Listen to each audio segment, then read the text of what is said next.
final chapter of Justin's offstage but definitely the most exciting part. Dahil hot ang guest natin today, kailangan din natin ng hot, fun game. This is called Hit Bites, the Ultimate Burn Test.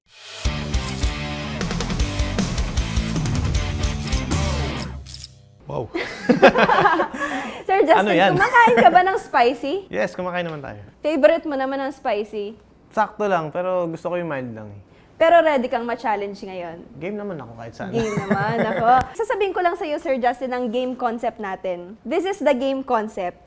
I will ask questions to Sir Justin as we eat chicken bites from spice level 1 to 10. One question will be asked after eating one chicken bite per spice level. Are you ready, Sir Justin? Game! Game! Try natin. Spice level 1. Let's Okay. try. Game na, kaya na agad. Game. Ubusin ba to? Your choice. Okay lang. Kayo, sir. Sarap. Masarap. Question. Who is the nicest celebrity you worked with? Can you share your experience with him or her? Pinaka-nice na... sorry na. Nasamin na agad. Pinaka-nice na nakilala ko is Alden Richards. Very humble and very down to earth talaga. Hindi ka niya dadaanan lang. Kumbaga, parang tropa rin. Tropa. Siya pa nga nagaya ng ML eh.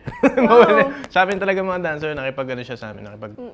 Nakipag-usap siya sa amin. Sobrang down to earth. Kaya Yes, siguro sobrang bait talaga. nakuha niya din yung ganong star level, no? Yes. And parang every aspiring talent ngayon wants to be like him. Di ba? Tsaka, di mo makikita si Alden ng yabang talaga. Sobrang bait talaga niya. Off-cam, on-cam, talagang... Yun talaga si Alden. Diba sabi niyo kanina, sir, yung Sunday Pinasayak, 2016, pero up until now, ganun pa rin siya ka-humble. Ganun pa rin siya talagang...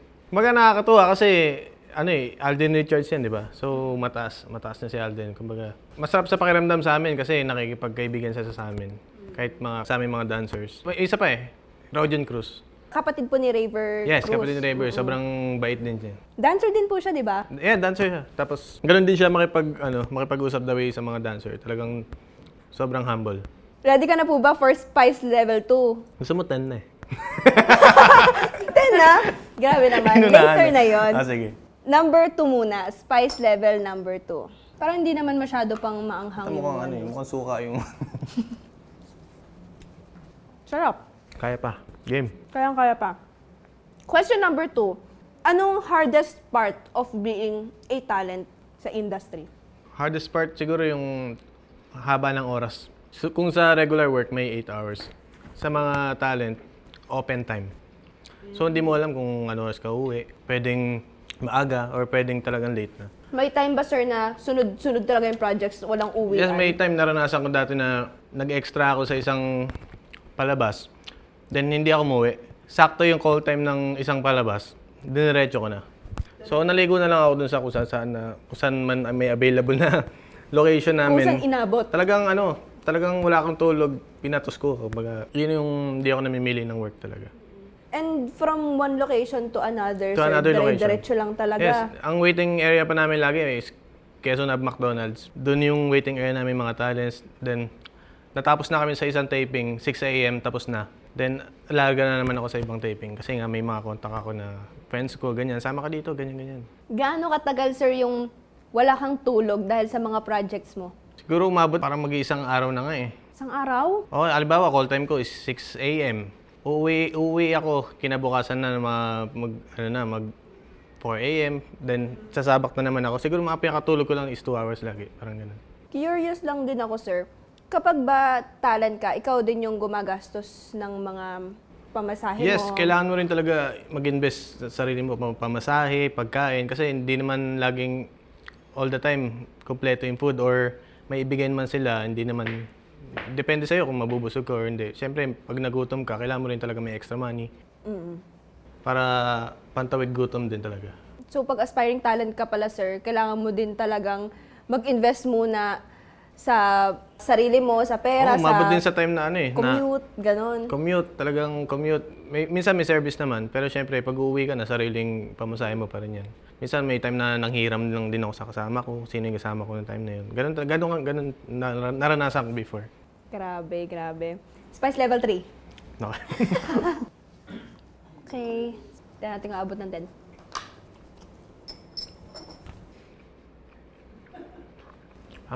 Paasim na may kumukurot ah. Medyo maasim. Medyo, Mm. hindi ko siya type. Kanina hindi ako umiyak, pero ko dito ako iyak. Ayan no, medyo na, hindi yung asim niya, pati yung... Okay na? Tanong ka na. 3 lang yun. Parang, ang init. So hot. Hot na, umiinit na dito. Question number 3. If you weren't in entertainment, what career would you be in? Siguro, siyempre, in dancing, yun talaga yung passion ko eh. Kumbaga, doon ako nag-start, then yun yung hinahanap ng katawan ko talaga. Everyday na gigising ako sa umaga, then yun na rin yung nasanay ko sa everyday routine ko. Dancing talaga. Pero nasabi niyo po kanina, nag-aral din kayo ng baking. Naisip niyo rin po ba na gawing career yung baking, if ever? Actually, gusto ko siyang gawing business eh. Pero, siyempre, dahil nga may mga show sa labas or minsan di ko na natututukan. Pero, isa yun sa option ko. Inisip ko pag di na ako nakapag-work. So, may knowledge ako na or magagamit ko pa rin siya. Soon, kung hindi man ngayon. Kumbaga, nandiyan lang siya sa tabi. At least, napag-aralan ko naman siya. Business talaga. Yes, business or... na second option. Yes. Other than sa dancing and sa acting. Yes. Pero nung mga elementary kayo, sir, nung sa school, syempre laging sinasabi dyan, gusto kong maging doktor, gusto kong maging ganyan. Kayo gusto niya talaga maging dancer na agad? Hindi. Baka magulat ka. Gusto ko maging PBA player dati. PBA player? Kasi nung bata ako, mahilig ako maglaro. Talagang Oo. mga kinakalaban ko nun, puro mama eh. Ako, kung edad ko is 10 years old, ang mga kinakalaban ko, mga 20 years old. Malikot ka na talaga. Kumbaga yung mga nag-aaya sa akin, kasi lagi ako may bola eh. Kumbaga ako yung inaaya nila. So yun yung naging ano ko dati eh. Parang kakalaro ko ng basketball, kakanood ko ng PBA dati. Parang feeling ko, parang gusto ko maging ano. Gusto kong maging member ng Pure Foods dati. Pero matangkad ka, sir eh. Malay nyo. Sakto lang, pero In the future, hindi tayo dinala dun eh. Hindi tayo din. Mas gusto nyo talaga yung dancing kaysa sa any other career paths. po.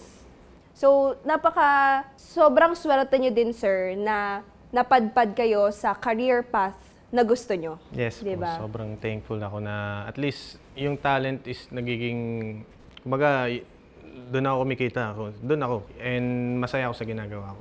Na-enjoy nyo talaga. Kasi madaming Diba kasi tao. ang hirap magtrabaho pag hindi mo ini-enjoy yung trabaho mo. Hindi mo gusto yung trabaho mo. Kumbaga, sobrang stress and anxiety yung nangyayari. So, kung gusto mo talaga yung ginagawa mo, yun, doon ka mag-focus. Doon tayo sa passion talaga natin. Spice level 4. Okay, Sana masarap. Let's try.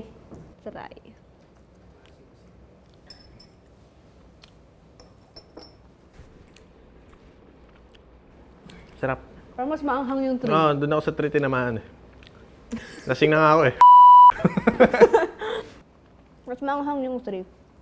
Okay. Pero so far, ano pong favorite nyo dyan sa spice level 1 to Masarap yung 2. 4 natin? 2 Para na. siyang ano, medyo may pagka-vinegar yung lasa niya. Mahilig ako sa suka pag sausawan. Okay. Question number 4. What's the funniest or most embarrassing thing that happened to you on set? On set. Siguro yung sa Tropang LOL dati.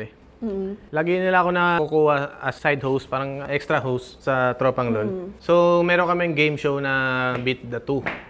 Ang laro nun is paunahan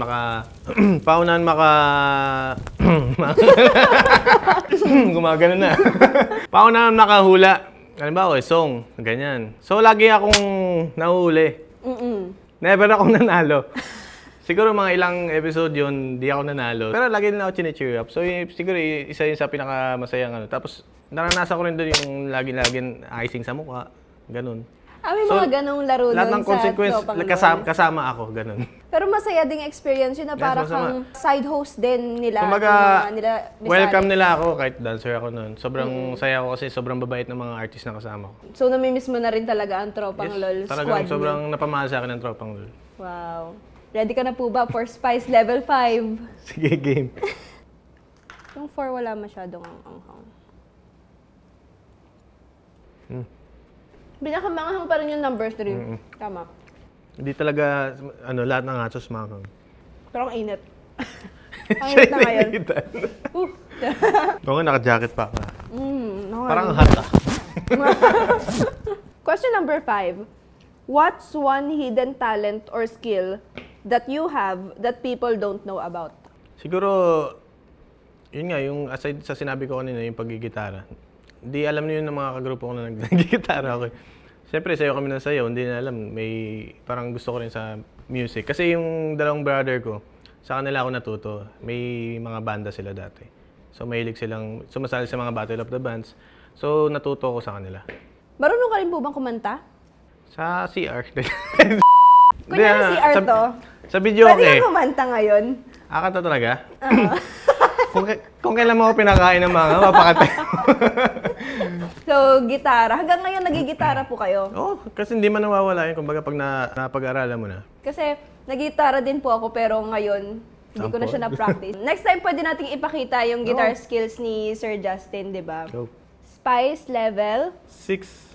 6. Let's go. Ito parang plain lang. Yung maliit lang.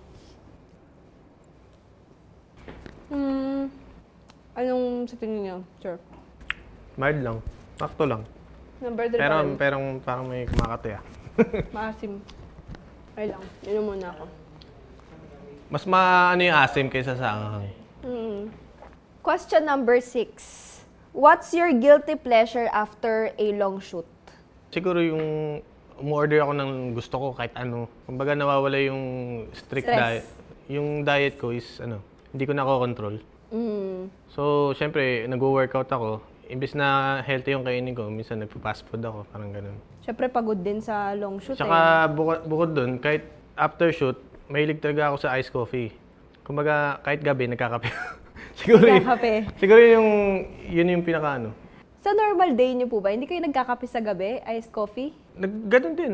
Kumbaga, nasanay na yung routine ko na ganun. Pero kasi mahilig talaga ako, may ginawa din akong business na titinda ako ng kape. Kasi since mahilig ako sa iced coffee, nagtayo ako ng pop-up cafe. Kumbaga, nilalagay ko siya sa trunk.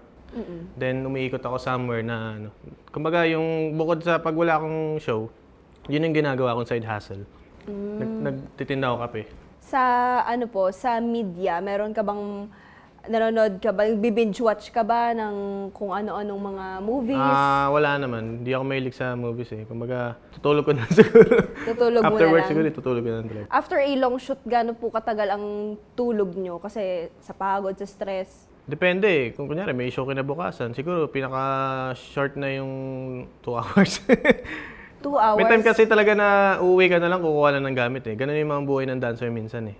Parang paghiga mo. Kasi Okay. sunod-sunod talaga yung Ang nakakatakot lang project. doon, yung talagang, syempre pagod ka, yung syempre kailangan din namin maligo or mag-freshen up ng katawan. Is yung baka mapasma, ganyan, di ba? Yun naman yung mga kinakatakot lang namin. So, kailangan din muna magpahinga talaga. Pero you find fulfillment naman po. Kahit ganun yung trabaho nyo, pati yung ganun kaunti lang yung oras ng tulog nyo, fulfilled ka naman sa ginagawa mo. Yes po. Kumbaga, kompleto naman. Masaya naman ako kung sa whole day na yun. Yes po. Spice level 7. Same lang dun yung Medyo maasim, no? naasim siya. Ay, pagka-salty. Sarap pala, no? Sarap pala pag-aluin ng iced tea tsaka gatas. Ayos at gatas! Kung ano-ano iniinom ko dyan eh. Question number 7. If you could have dinner with any celebrity, who would it be? Siguro yung mga nakasama ko sa boys room. Kasi syempre nakakamiss din yung sila kasama sa set. Sila Jack Roberto, sila Alden, sila Ruru. Kasi sila yung pinakaunang nakasama ko sa first role ko na big role na ano. Ano po yung boys room, sir? Boys room sa ano yun, sa Sunday Pinasaya. Sunday Yes, sa Pinasaya. noontime show yun, every Sunday. Segment siya Yeah, sa segment Sunday Pinasaya. sa isang show. Ayun, sila, siguro sila para magkamustahan kami or Anong food ang naiisip nyo, sir? beer and pizza. Beer and pizza. Hindi ko sabihin. Anong pagkukwentuhan nyo doon? Kung sila yung mga kasama ko.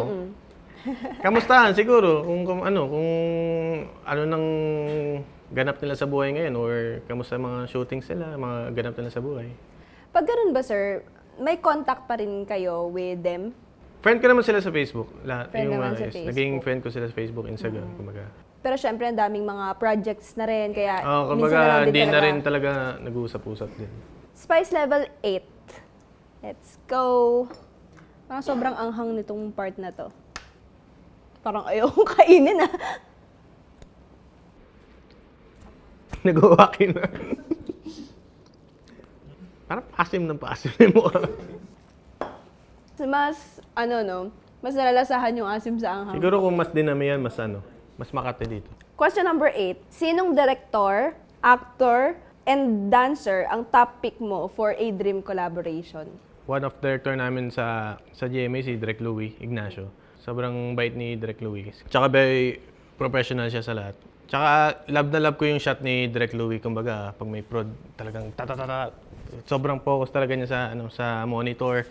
Pitig dito, pitig dito. Actually, nakita ko yun. Tsaka yung mga nagawa niyang movie, talagang sobrang gaganda ng mga movie ni Direk Louie. Nakasama niyo na rin po ba siya Yes po, sa GMA din. sa GMA din? So, kitang-kita mo talaga kung paano siya gumalaw. Ano pong pinaka-nagustuhan niyo sa kanya? Siya yung director na kahit dancer, mabait siya, sobrang humble din. Hindi tulad ng ibang director na nadaanan ka lang, ganyan. Or yung naninigaw. Siya hindi, sobrang sobrang bait niya. Pagdating naman po sa actor, Siguro si Alden talaga ako. Alden talaga. Fan pala ni Alden. Aldenatics ako. Aldenatics nga ba ang tawag sa... Alden Nation ako. Alden Nation. Hindi kasi dati pinanood ko yung Aldab naging fan ako nun. Oo, halos lahat naman ata naging fan ng Aldab. Tsaka humble talaga si Alden, mabait. Ganun daw sabi ni Ange. Paano po yun? And pagdating naman sa dancer, syempre more on dancing ka talaga, Sir Justin. Sino yung dancer na dream mong makakolab? Bukod sa pagiging dancer, actor na rin siya Kuya Billy Crawford. Billy Crawford. Naging dancer siya ni Michael Jackson before. Talagang sobrang idol. Sobrang din siya, very down to earth din siya ni Kuya Billy. Sobrang bait niya. Lahat ina-approach niya. Hindi siya tumitingin sa level, mapa-staff, mapa-until director. Tsaka before kami talagang mag-start ng taping, si Kuya Billy din talaga nag-lead ng prayers namin. Oh. Di ba po nakasama niyo na rin siya sa Tropang LOL? Siya yung lead yung male namin. Anong klaseng genre po ng movie ang gusto mong magawa kasama si Sir Alden, for example? Siguro comedy. Comedy. Magaling ka sa comedy, sir? Hindi kasi yung segment na yun ng Boys Room may pagka-comedy. Tsaka yung show namin talaga. Kumbaga, doon ako nag-start Yung mga komedyante na nakasama ko, talagang mapapasaya ka nila Of course, sa dancer, syempre, yung genre din ni Sir Billy, ang gusto mo din. Tsaka sobrang galing ka ni Kuya Billy. Tsaka naging proud ako kasi nabackupan ko si Kuya Billy. Spice level number 9. Let's eat. Ito, yung sauce nito.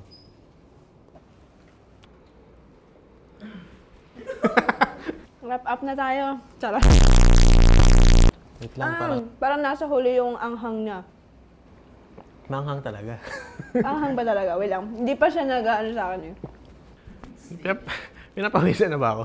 For number 9, describe your mood right now through a dance move.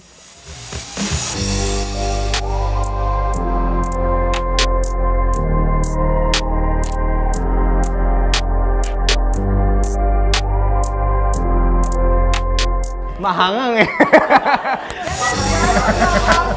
Dito yes. na ano Umahagod yung anghang talaga.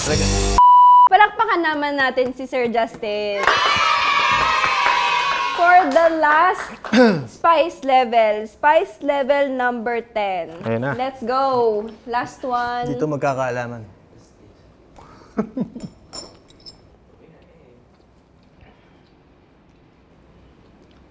The winner for spice level is 3.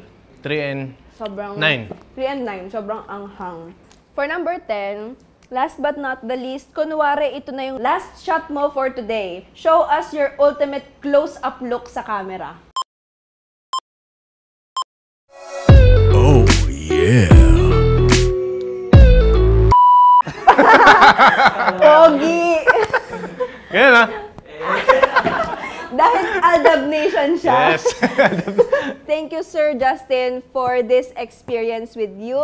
Gusto talaga natin yung mga gantong guests, yung game na game. And before we end the Offstage series, let's share an inspiring message with our viewers. As I said on our previous episode, Sir Justin, the industry can be tough sa mga rising artists. Anong message mo para sa mga kapwa mo artista, talent, at dancer at model na patuloy pa ring nagsisikap umangat? Siguro, always pray on the Lord lang talaga. And pasensya lang talaga ang kailangan. And para makamit nyo ma-pursue nyo yung dreams nyo, galingan nyo lang palagi. Siguro, kailangan isipin nyo na kapag nasa stage kayo, lagi nyo isipin na ito yung last na sayaw nyo para mabigay nyo yung 100% best nyo. Para naman sir sa mga nangangarap pa na pasukin ang mundo ng entertainment. Siguro sa mga nangangarap din na gusto makapasok sa entertainment, lahat ng challenges na papasok sa inyo or madadaanan nyo is aralin nyo lang mabuti.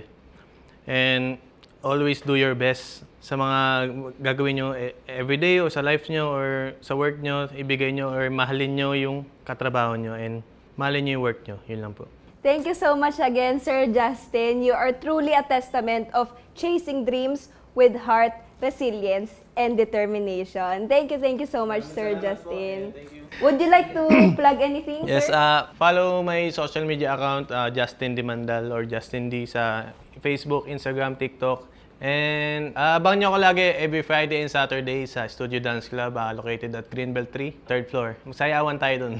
Thank you so much. And maraming salamat po sa 4.0 management, sa mga staff, and kay Direk Martin, and sa crew. Sa inyo po, maraming salamat po for having me here. Okay, you got it, everyone. Thank you for tuning in to this Offstage series with Sir Justin D. Sa mga talents, aspiring artists, dancers, at sa mga taong patuloy lang na nagpupursige sa pangarap, kahit sino ka man, sana ay na-inspire ka namin sa kwentuhan with Mr. Justin D. Please don't forget to subscribe to our channel, like and follow us on all our socials. Links are in the description box. Stay tuned on our next episodes as we get to know more of your favorite personalities off stage. See you and stay awesome! Awesome!